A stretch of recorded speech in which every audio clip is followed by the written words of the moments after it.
Hi all, welcome back to career vein updates.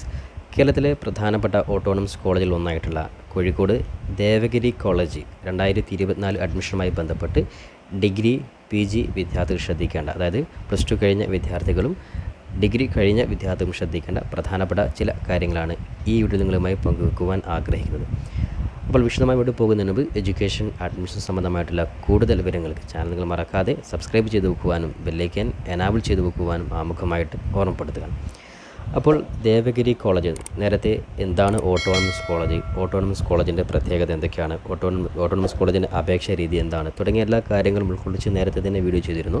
അപ്പോൾ ഒന്നുകൂടി വിദ്യാർത്ഥികളെ അറിയിക്കുകയാണ്. അതായത് ഓട്ടോണമസ് കോളേജ് എന്ന് പറയുമ്പോൾ കേരളത്തിലെ പ്രധാനപ്പെട്ട യൂണിവേഴ്സിറ്റികളായിട്ടുള്ള കാലിക്കറ്റ്, MG, കേരള, കണ്ണൂർ യൂണിവേഴ്സിറ്റികളുടെ അണ്ടറിൽ വരുന്ന സ്വയം അധികാരമുള്ള കോളേജുകളാണ് ഓട്ടോണമസ് കോളേജ് എന്ന് പറയുന്നത്. അപ്പോൾ ഓട്ടോണമസ് കോളേജിലോട്ട് വിദ്യാർത്ഥികൾക്ക് അഡ്മിഷൻ ലഭിക്കണമെങ്കിൽ അതത് ഓട്ടോണമസ് കോളേജിൻ്റെ ഒഫീഷ്യലായിട്ടുള്ള വെബ്സൈറ്റിൽ കയറിയിട്ട് വിദ്യാർത്ഥികൾ അപേക്ഷ കൊടുക്കണം. അതായത് കാലിക്കറ്റ് യൂണിവേഴ്സിറ്റിയുടെ അണ്ടറുള്ള ഓട്ടോണമസ് കോളേജ് ആണെങ്കിൽ കാലിക്കറ്റ് യൂണിവേഴ്സിറ്റിയുടെ അഡ്മിഷൻ, അതായത് യൂണിവേഴ്സിറ്റിയുടെ ഒഫീഷ്യൽ വെബ്സൈറ്റിലല്ല അഡ്മിഷൻ നിങ്ങൾ അപേക്ഷ കൊടുക്കേണ്ടത്. സെപ്പറേറ്റ്, ഫോർ എക്സാമ്പിൾ നേരത്തെ ആദ്യമായിട്ട് അപേക്ഷ വിളിച്ച ഓട്ടോണമസ് കോളേജായിരുന്നു ഫറൂഖ് കോളേജ്, കോഴിക്കോട് ഫറൂഖ് കോളേജ്. അപ്പോൾ കോഴിക്കോട് ഫറൂഖ് കോളേജിൻ്റെ അപേക്ഷ എങ്ങനെയാണ് നൽകേണ്ടത്, ഒഫീഷ്യലായിട്ടുള്ള ഫറൂഖ് കോളേജിൻ്റെ വെബ്സൈറ്റിൽ വിദ്യാർത്ഥികൾക്ക് സ്വന്തമായിട്ട് അപേക്ഷ നൽകേണ്ട രീതി ഉൾപ്പെടെയുള്ള കാര്യങ്ങൾ ഡീറ്റെയിൽ ആയിട്ട് നേരത്തെ തന്നെ ചെയ്തിരുന്നു. അപ്പോൾ അതേപോലെ അതായത് ഓരോ ഓട്ടോണമസ് കോളേജിൻ്റെയും ഒഫീഷ്യലായിട്ടുള്ള വെബ്സൈറ്റിൽ കയറിയിട്ടാണ് വിദ്യാർത്ഥികൾ അപേക്ഷ കൊടുക്കേണ്ടത്, അല്ലാതെ യൂണിവേഴ്സിറ്റി വെബ്സൈറ്റിലല്ല. അതുകൊണ്ട് ഈ ഒരു കാര്യം പ്രത്യേകം ശ്രദ്ധിക്കുക. അതേപോലെ തന്നെ വിദ്യാർത്ഥികൾക്ക് ഡിഗ്രി അഡ്മിഷൻ ലഭിക്കുന്നത് +2 ലഭിക്കുന്ന മാർക്കിനെ ബേസ് ചെയ്തിട്ടും, അതേപോലെ തന്നെ PG അഡ്മിഷൻ ലഭിക്കുന്നത് ഡിഗ്രി പരീക്ഷയിൽ ലഭിക്കുന്ന മാർക്കിനെ ബേസ് ചെയ്തുകൊണ്ടാണ്. അതായത് കോമൺ ആയിട്ടുള്ള എൻട്രൻസ് എക്സാം ഒന്നുമില്ല. വിദ്യാർത്ഥികൾക്ക് +2 കഴിഞ്ഞ എല്ലാ വിദ്യാർത്ഥികൾക്കും ഡിഗ്രിയും, ഡിഗ്രി കഴിഞ്ഞ എല്ലാ വിദ്യാർത്ഥികൾക്കും PGയും അപേക്ഷ കൊടുക്കുവാനും അഡ്മിഷൻ നേടുവാനും സാധിക്കുന്നതാണ്. അതേപോലെ തന്നെ സ്വയം അധികാരമുള്ളത് കൊണ്ട് തന്നെ വിദ്യാർത്ഥികൾക്ക് കോളേജിന് ഡയറക്റ്റായിട്ട് എക്സാം, അതേപോലെ തന്നെ റിസൾട്ട് ഉൾപ്പെടെയുള്ള കാര്യങ്ങളൊക്കെ വളരെ പെട്ടെന്ന് തന്നെ പബ്ലിഷ് ചെയ്യുവാൻ സാധിക്കുന്നതാണ്. അതുകൊണ്ട് തന്നെ വിദ്യാർത്ഥികൾക്ക് വളരെ എളുപ്പത്തിൽ എത്രയും പെട്ടെന്ന് തന്നെ കോഴ്സ് പൂർത്തീകരിച്ച് സർട്ടിഫിക്കറ്റ് കൂടി ലഭിക്കുവാൻ സാധിക്കുന്ന പ്രധാനപ്പെട്ട കോളേജുകളാണ് ഓട്ടോണമസ് കോളേജുകൾ. അപ്പോൾ അതുകൊണ്ട് തന്നെ ഈ വർഷം നേരത്തെ പറഞ്ഞതുപോലെ 4 വർഷമായിരിക്കും ഡിഗ്രി കോഴ്സുകൾ. അതുകൊണ്ട് തന്നെ സാധാരണ രീതിയിൽ 6 സെമസ്റ്റർ എന്ന രീതിയിൽ 8 സെമസ്റ്ററായിട്ട് 2 സെമസ്റ്റർ അഡീഷണൽ ആയിട്ട് വിദ്യാർത്ഥികൾ ഈ വർഷം മുതൽ പഠിക്കണം. അതുകൊണ്ട് നമുക്ക് ഈ സെൻറ്റ് ജോസഫ് കോളേജ്, അതായത് ദേവഗിരി ഓട്ടോണമസ് കോളേജിൻ്റെ കുറിച്ച് നമുക്ക് ജസ്റ്റ് ഒന്ന് പരിചയപ്പെടാം. അപ്പോൾ നിലവിൽ ദേവഗിരി കോളേജിൻ്റെ ഡിഗ്രി അതേപോലെ PG അഡ്മിഷനുമായി ബന്ധപ്പെട്ട് ശ്രദ്ധിക്കേണ്ട കാര്യമാണ്, മെയ് 10 കൂടിയാണ് വിദ്യാർത്ഥികൾക്ക് അപേക്ഷ നൽകേണ്ടത്. അതായത് online application link college publish ചെയ്യുക. അപ്പോൾ നിലവിൽ ഒഫീഷ്യൽ വെബ്സൈറ്റ് നോട്ട് ചെയ്ത് വെക്കുക, ദേവഗിരി.org. ഇതാണ് ഒഫീഷ്യൽ വെബ്സൈറ്റ്. ഈ ഒരു ഒഫീഷ്യൽ വെബ്സൈറ്റിലാണ് വിദ്യാർത്ഥികൾക്ക് അഡ്മിഷൻ്റെ കാര്യങ്ങളൊക്കെ അപ്ഡേറ്റ് ചെയ്യുക. അപ്പോൾ നമുക്ക് ഏതൊക്കെയാണ് കോഴ്സുകളെന്ന് നമുക്ക് ജസ്റ്റ് ഒന്ന് പരിചയപ്പെടാം. അപ്പോൾ ഒന്നാമതായിട്ട് നമുക്ക് UG വിഭാഗം കോഴ്സുകൾ ഏതൊക്കെയാണെന്ന് നമുക്ക് ജസ്റ്റ് ഒന്ന്, അതായത് ദേവഗിരി കോളേജിൽ ഏതൊക്കെയാണ് ഡിഗ്രി കോഴ്സുകൾ, +2 കഴിഞ്ഞ വിദ്യാർത്ഥികൾക്ക് പഠിക്കാൻ സാധിക്കുന്ന ഡിഗ്രി കോഴ്സുകൾ ഏതൊക്കെയാണ് നമുക്ക് നോക്കാം.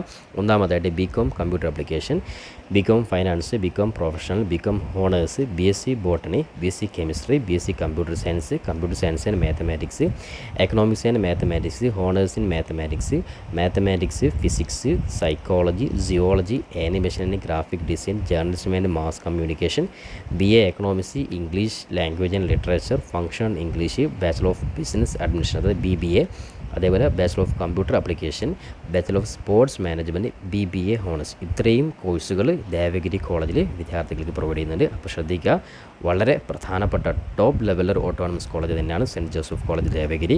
അപ്പോൾ ഇത്രയും കോഴ്സുകൾ ഒരു ഓട്ടോണമസ് കോളേജിന് പ്രൊവൈഡ് ചെയ്യാൻ സാധിക്കുന്നുണ്ടെങ്കിൽ അത്രയും, അതായത് NAACൻ്റെ ഏറ്റവും ടോപ്പ് ഗ്രേഡ് A++ ഗ്രേഡ് ലഭിച്ച പ്രധാനപ്പെട്ട ഒരു കോളേജ് ആയതുകൊണ്ടാണ് ഇത്രയും കോഴ്സുകൾ പ്രൊവൈഡ് ചെയ്യാൻ സാധിക്കുന്നത്. അപ്പോൾ വിദ്യാർത്ഥിയെ സംബന്ധിച്ചോളം അപേക്ഷ സംബന്ധിച്ച് ശ്രദ്ധിക്കേണ്ട കാര്യം, അതായത് ഓട്ടോണമസ് കോഴ്സുകളും അതേപോലെ സെൽഫ് ഫിനാൻസ് കോഴ്സുകളുമുണ്ട്. അപ്പോൾ സെൽഫ് ഫിനാൻസ് വിഭാഗത്തിൽ വരുന്ന കോഴ്സാണ് വിദ്യാർത്ഥികൾ സെമസ്റ്റർ ഫീ കൊടുത്ത് സാധാ യൂണിവേഴ്സിറ്റിയിൽ പഠിക്കുന്ന അതേ രീതിയിൽ നിങ്ങൾ സെൽഫ് ഫിനാൻസ് പഠിക്കുന്ന രീതിയിൽ നിങ്ങൾ പഠിക്കേണ്ടി വരും. എന്നാൽ നോർമലായിട്ടുള്ള ഓട്ടോണമസ് കോഴ്സുകളാണെങ്കിൽ നിങ്ങൾക്ക് അവിടെ ഏറ്റവും മുകളിലുള്ള കോഴ്സുകളൊക്കെ സാധാ രീതിയിൽ ഓട്ടോണമസ് കോഴ്സുകളാണ്. അതായത് റെഗുലറായിട്ടുള്ള, അതായത് സെൽഫ് ഫിനാൻസ് വിഭാഗത്തിൽ പെടാത്ത ജനറൽ കോഴ്സുകൾ, അത്തരത്തിലുള്ള വിഭാഗത്തിൽ വരുന്ന കോഴ്സാണ് വിദ്യാർത്ഥികൾ just exam fee, tuition fee മാത്രം കൊടുത്താൽ മതി. എന്നാൽ സെൽഫ് ഫിനാൻസ് വിഭാഗം കോഴ്സാണ് ഞാൻ കഴിഞ്ഞ വീഡിയോയിൽ ഫറൂഖ് കോളേജിൻ്റെ പറഞ്ഞതുപോലെ തന്നെ വിദ്യാർത്ഥി സ്പെഷ്യൽ സെമസ്റ്റർ ഫീ കൊടുത്ത് പഠിക്കണം. ഓൾമോസ്റ്റ് എല്ലാ കോഴ്സുകളും ജനറൽ വിഭാഗത്തിൽ വരുന്ന കോഴ്സ് തന്നെയാണ്, അത് ഓട്ടോണമസ് കോഴ്സുകൾ തന്നെയാണ്. എന്നാൽ ചില കോഴ്സുകൾ സെൽഫ് ഫിനാൻസ് വിഭാഗത്തിലും പെടുന്നുണ്ട്. അത് വിദ്യാർത്ഥികൾ അപേക്ഷ നൽകുമ്പോൾ ഞാൻ കൃത്യമായിട്ട് കാണിച്ചു തരാം. അപ്പോൾ എന്തായാലും മെയ് 10 കൂടി അപേക്ഷ സ്റ്റാർട്ട് ചെയ്യും. അപ്പോൾ ആ സമയത്ത് വിദ്യാർത്ഥികൾക്ക് അപേക്ഷ നൽകേണ്ട ഡീറ്റെയിൽ ആയിട്ടുള്ള വീഡിയോ കാണിച്ചു തരും. അത് കണ്ടതിന് ശേഷം മാത്രം നിങ്ങൾ അപേക്ഷ കൊടുക്കുക. കാരണം 9-ാം തീയതിയോടുകൂടി വിദ്യാർത്ഥികളുടെ +2 റിസൾട്ട് വരും. റിസൾട്ട് വന്നാൽ ദേവഗിരി കോളേജിൻ്റെ അപേക്ഷ സ്റ്റാർട്ട് ചെയ്യും. അപ്പോൾ ഈ ഒരു കാര്യം പ്രത്യേകം ശ്രദ്ധിക്കുക. ഇനി നമുക്ക് ജസ്റ്റ് പി ജിയുടെ കൂടെ ജസ്റ്റ് ഒന്ന് ഈ ഒരു വീഡിയോയിൽ പരിചയപ്പെടാം. അപ്പോൾ അതിനായിട്ട് പി ജിയുടെ ഏതൊക്കെയാണ് കോഴ്സുകൾ നമുക്ക് ജസ്റ്റ് നോക്കാം. അപ്പോൾ പി ജി വിഭാഗത്തിലും നിലവിൽ അപേക്ഷ സ്റ്റാർട്ട് ചെയ്തിട്ടില്ല. നിലവിൽ MSWയുടെ കോഴ്സിൻ്റെ അപേക്ഷ സ്റ്റാർട്ട് ചെയ്തിട്ടുണ്ട്. താല്പര്യമുള്ള വിദ്യാർത്ഥികൾക്ക് MSWയുടെ അപേക്ഷ ഇപ്പോൾ കൊടുക്കുവാൻ സാധിക്കുന്നതാണ്. അതിനായിട്ട് ഒഫീഷ്യൽ വെബ്സൈറ്റിൽ ഹോം പേജിൽ നിങ്ങൾക്ക് MSWയുടെ അഡ്മിഷൻ അപേക്ഷയുടെ ലിങ്ക് കാണാൻ സാധിക്കും. അവിടെ കൊടുത്ത് നിങ്ങൾക്ക് അഡ്മിഷൻ മെയ് 20-ാം തീയതിയോടുള്ളിൽ നിങ്ങൾക്ക് അപേക്ഷ കൊടുക്കുവാൻ സാധിക്കുന്നതാണ്. ഇനി മറ്റു പ്രധാനപ്പെട്ട പി ജി അതായത് പി ജി കോഴ്സുകളുടെ അപേക്ഷ ഉടൻ വിദ്യാർത്ഥികൾക്ക് പ്രതീക്ഷിക്കാൻ സാധിക്കുന്ന ഏതൊക്കെ കോഴ്സിൽ ജസ്റ്റ് പരിശോധിക്കാം. MA English language and literature, MCOM, MSc psychology, botany, chemistry, computer science, mathematics, physics, statistics, geology, economics, അതേപോലെ തന്നെ MA Malayalam language and literature, അതേപോലെ master of social work MSW. ഇത്രയും കോഴ്സുകളാണ് പി ജി വിഭാഗത്തിൽ ദേവഗിരി കോളേജ് പ്രൊവൈഡ് ചെയ്യുന്നത്. അപ്പോൾ MSWയുടെ admission വിദ്യാർത്ഥികൾക്ക് ഇപ്പോൾ അപേക്ഷ കൊടുക്കാൻ സാധിക്കുന്നതാണ്. ലാസ്റ്റ് ഡേറ്റ് മെയ് 20-ാം തീയതിയാണ്. ബാക്കിയുള്ള പി ജി മറ്റു വിവിധ കോഴ്സുകളുടെ അഡ്മിഷൻ വിദ്യാർത്ഥികൾക്ക് ഉടൻ പ്രതീക്ഷിക്കാൻ സാധിക്കുന്നതാണ്. UGയുടെ അഡ്മിഷൻ മെയ് 10-ാം തീയതിയാണ്. നേരത്തെ തന്നെ അതായത് ഓട്ടോണമസ് കോളേജിൽ നേരത്തെ ഫറൂഖ് കോളേജ് അപേക്ഷ വിളിച്ചിട്ടുണ്ട്. വിദ്യാർത്ഥികൾ ഫറൂഖ് കോളേജിൽ അപേക്ഷ ഇപ്പോൾ തന്നെ കൊടുക്കുവാൻ സാധിക്കുന്നതാണ്. ഇനി ദേവഗിരി കോളേജിൻ്റെയും കൃത്യമായിട്ട് വിദ്യാർത്ഥികൾക്ക് അതിൻ്റെ ഡീറ്റെയിൽസ് അപേക്ഷയുടെ സമയത്ത് ഞാൻ വീഡിയോ ചെയ്യും. അത് കണ്ടതിന് ശേഷം മാത്രം നിങ്ങൾ അപേക്ഷ കൊടുത്തിടുക. ഇനി അതേപോലെ മറ്റു മഹാരാജാസ് ഉൾപ്പെടെയുള്ള പ്രധാനപ്പെട്ട ഓട്ടോണമസ് കോളേജിൽ അഡ്മിഷൻ വിളിക്കാൻ പോവുകയാണ്. അപ്പോൾ ഓൾമോസ്റ്റ് എല്ലാ യൂണിവേഴ്സിറ്റികളുടെയും അതേപോലെ തന്നെ ഓട്ടോണമസ് കോളേജിൻ്റെയും പരമാവധി അപ്ഡേറ്റ്സ് വിദ്യാർത്ഥികളെ ഈ ചാനൽ അറിയിക്കുന്നതായിരിക്കും. അതുകൊണ്ട് ചാനൽ കൃത്യമായിട്ട് സബ്സ്ക്രൈബ് ചെയ്ത് വെക്കുവാനും ഫോളോ ചെയ്യുവാനും പരമാവധി നിങ്ങളുടെ സുഹൃത്തുക്കൾ കൂടി ഇത്തരത്തിലുള്ള സന്ദേശങ്ങൾ അറിയിച്ചു കൊടുക്കുവാനും കൂടി ഒരിക്കൽ കൂടി ഓർമ്മപ്പെടുത്തിക്കൊണ്ട് പുതിയൊരു അപ്ഡേറ്റുമായി നമുക്ക് വീണ്ടും കണ്ടുമുട്ടാം. അതുവരേക്കും തൽക്കാലം it's me Sawad Adicheri. Thank you for watching this video.